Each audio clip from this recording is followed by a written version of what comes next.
இன்றைக்கு தேசிய ஜனநாயக கூட்டணியுடைய கூட்டம் இன்றைக்கு மதுரையிலே நடைபெறுகிறது. ஏற்கனவே மதுராந்தகத்தில் நடைபெற்ற கூட்டம் அது கூட்டம் அல்ல, அது மிகப்பெரிய ஒரு மாநாடு. இன்றைக்கும் மதுரை மண்டியில் இரண்டாவதாக நடைபெறுகிறது. ஆனால் இன்றைக்கு தமிழ்நாட்டில் நடைபெற்றுக் கொண்டிருக்கிற ஒரு ஆட்சி, கையிலே புத்தகத்தை எடுக்க வேண்டிய மாணவர்கள் கையிலே கஞ்சாவை எடுத்து வைத்திருக்கிறார்கள் என்று சொன்னால் அதற்கு காரணம் யாருடைய ஆட்சி? முதலமைச்சர் ஸ்டாலினுடைய தவறான ஆட்சி. சனாதன தர்மத்தை அழிப்போம் என்று சொன்ன உதயநிதி ஸ்டாலின் அவர்கள், இது ஒரு மோசமான ஒரு ஆட்சி.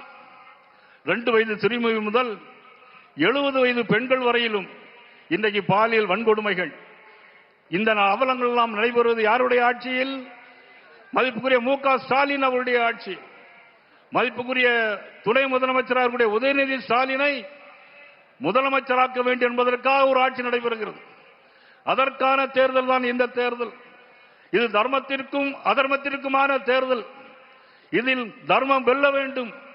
அதற்காக ஒருங்கிணைந்த கூட்டம்தான் இந்த தேசிய ஜனநாயக கூட்டணி என்பதை இந்த நேரத்திலே நான் பணிவோடு தெரிவித்துக் கொண்டு, இதில் அனைவரும் ஒன்றுபட்டு பாடுபடுவோம், வெல்வோம் என்று இந்த நேரத்தில் நான் பணிவோடு கேட்டுக்கொண்டு, வருகின்ற அனைவர்களையும், தலைவர் மக்களையும், பத்திரிகை ஊடக நண்பர்களையும் வருக வருக என அன்போடு வரவேற்கிறேன். நன்றி, வணக்கம்.